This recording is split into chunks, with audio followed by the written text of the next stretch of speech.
This video is for the people that don't understand what we as trappers do.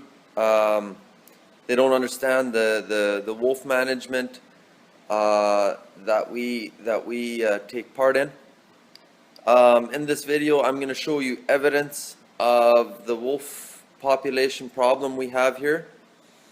The other day, me and a friend of mine, we were just driving cut lines down our trap line. I didn't have my video camera with, which was very, very sad because I found some more evidence of the wolf problem we have. So I'll just tell you about it. The trap lines that I trap used to be a really good hotspot for moose. I used to, a couple years ago when I trapped there, I did every other day I checked my traps.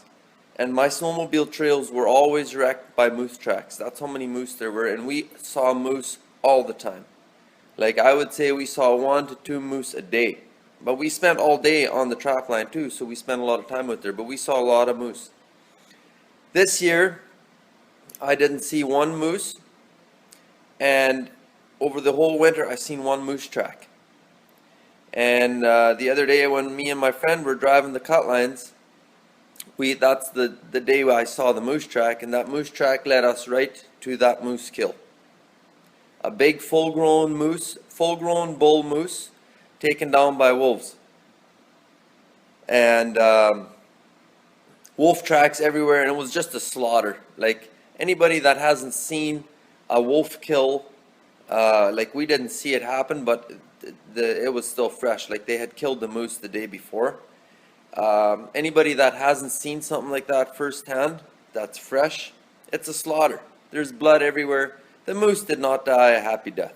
The moose died a horrible, agonizing death. And wolf tracks everywhere.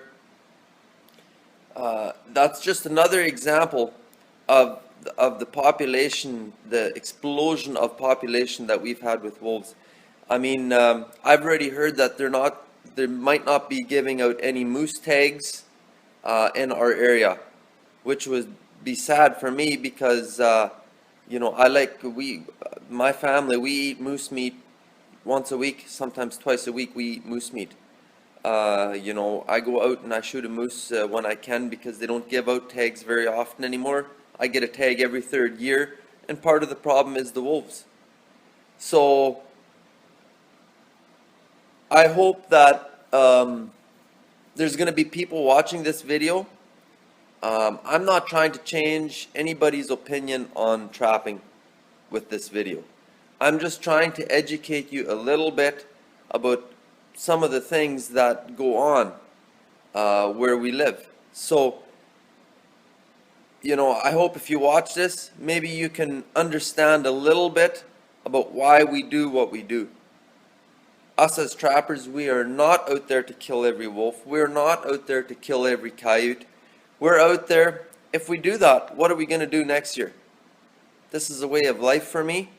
And if I go and kill every single animal out there, what am I going to do next year?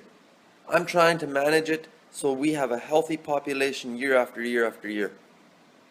I mean, anything else, any trapper that I've never even heard of a trapper that goes out there to kill everything, because what is he going to do next year? He wants to go out there. And so I really do hope that this shines a little bit of light on some people that are very in the dark when it comes to snaring wolves. I've seen it firsthand. I know the videos won't do it justice, but I've seen the evidence firsthand, and trust me when I tell you, it doesn't look good. Another thing is, these wolves that I'm catching, most of the wolves are a quarter mile from somebody's house. With the moose population and the deer population almost nothing, where do you think these wolves are all going to move to? Do you think they're going to stay in the bush? No. They're all coming onto the farmlands. There's going to be absolutely chaos in the next couple years if we don't do something with these wolves. And you know what you're going to see? If that happens, you're going to see the government step in, and you're going to see poisons. you're going to see shooting from helicopters, and you're going to see that kind of stuff. And that's the last thing we want, is to people start poisoning wolves. They start poisoning wolves, you're killing a lot of animals. You're not just killing wolves. So, you know, I'm just trying to make some people understand what we're trying to do out there. And I hope this video sheds a little bit of light on that. Okay, I'm just gonna show you guys kind of what wolves do to coyotes. All my coyotes, you can see the scars there. It's very hard to flesh them because they all want to open up. You see how far the bite marks are apart, so that pretty much gives you a pretty good indication if the wolf. And I've had coyotes that I couldn't even skin. They were that badly damaged. Now, just by looking at this is for all the people that comment on guys' channel that catch wolves. I just got a phone call from a fella. A wolf had come onto his yard, walked around his house trailer and killed his dog, or around his house and killed his dog. So they're already getting freaked out now because they don't want their kids outside because we have such a wolf problem in our area. And you know, all the people that don't like me catching, I mean, they are a beautiful animal. Like you can see, they're beautiful animals. But what people don't understand is up north, we have lots of these. We have so many of them, we don't know what to do with them. And you know, when I go out to a farmer and I catch his problem wolves and coyotes, and I get comments on my channel, you know, it's very frustrating. I put my videos out there for other trappers that are you know, that want to watch my videos, learn from them, enjoy them, you know, I'll give you another example. Close to where I'm snaring wolves, the guy that lives close to there, he said he's seen a coyote on the field and he was dragging something. So he ended up shooting the coyote, and he went and looked, and he was dragging another coyote, a dead coyote. And he said the wounds inflicted on that coyote, only a wolf could have done it.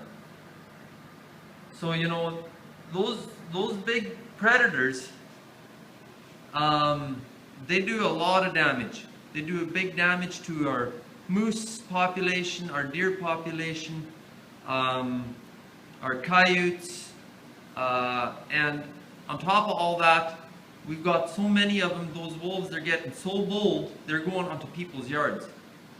Okay, they're not way out in the bush anymore like people think. You know, yeah, there's packs of wolves out there, way out in the wilderness, but we've got farmland wolves that are big dogs and can do a heck of a lot of damage, and they are scary. So I'm hoping for the people that have a big problem about snaring wolves, watch this video. You know, make sure you do your research. I'm willing to answer any questions, anything like that, as long as, you know, you do your research, you know what's going on in the world, and you are more than welcome to comment on my channel, you know. But make sure you find out your facts and what's actually going on.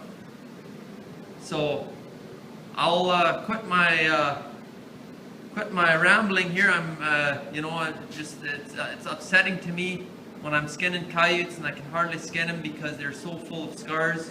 I get phone calls, people want me to come snare a particular wolf because it's been on its yard, it's killed their dog or killed their cat, and they don't want their kids playing outside, you know. And then I get comments, and but yeah, I said I would quit talking about this, so I'm gonna just shut her down here. All right, right behind those little hills there, that's where the owner of that house, his dog got killed by, it looks like 3 wolves. So that's 80 feet from his house, and they don't want to let their kids play outside because they're afraid the wolves are gonna come back. Now I don't have time right now. It looks like the wolves took off for now. But I'm gonna end up putting a bait at the end of his field there, probably in a couple weeks, and I'll try to get rid of these wolves. So that just goes to show you how bold these wolves are. 80 feet from the guy's house, there's a big highway right there. So there you go. We'll try to get these wolves cleaned up for him. Well, here's another coyote that has wounds from wolves. Now you can see there's 1 bite mark, 2, 3, 4, 5 bite marks on this coyote. Caught this coyote at a coyote bait where there were quite a bit of wolves.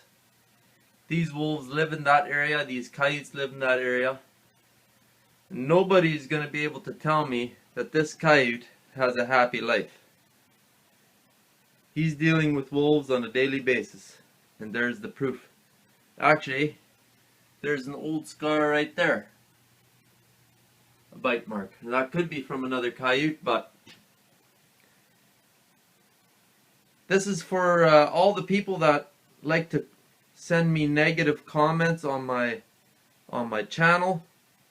You know, you just don't know how many wolves we have, and you don't know what they're doing out here. And I'm getting tired of getting negative comments. I mean, if you have something to say, by all means, you know, you can put it in a decent way, and I'll chat with you.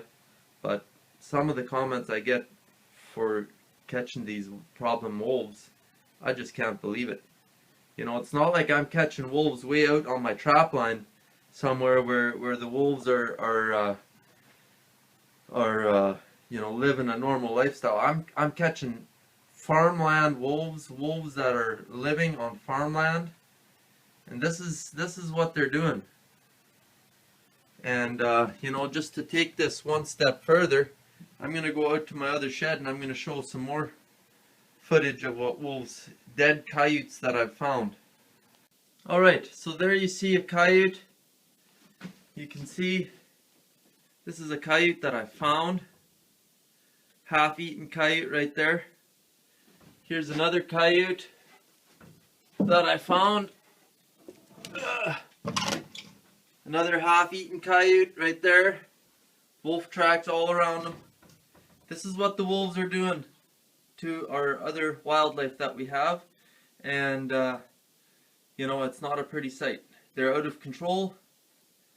And there's really no other option but getting trappers to go catch them. And that's not a pretty sight. You know, so the people that are sending me comments, take a good look at that. That's what they're doing out here.